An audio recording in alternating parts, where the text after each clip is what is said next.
Nakapwesto na ang mga tauhan ng PNP, BFP at MMDA sa paligid ng batasang pambansa bago ang State of the Nation Address si Pangulong Bongbong Marcos Jr. mamaya. May unang balita live si Bam Alegre. Bam!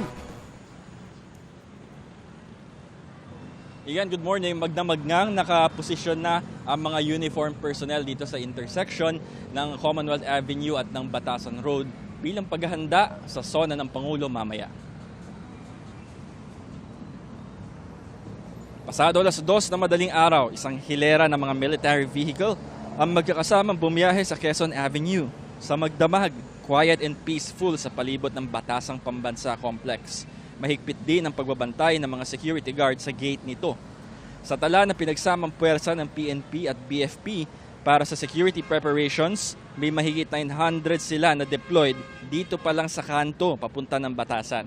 Ang MMDA naman ang nakapwesto sa harap ng Sandigan Bayan. Narito na ang kanilang mga equipment tulad ng mga ambulansya at mobile command center. So Igan, meron din ditong live band music setup, no? Pero nung tinatanong ko kanina yung mga technical guys, hindi raw nila alam kung para kanino ito.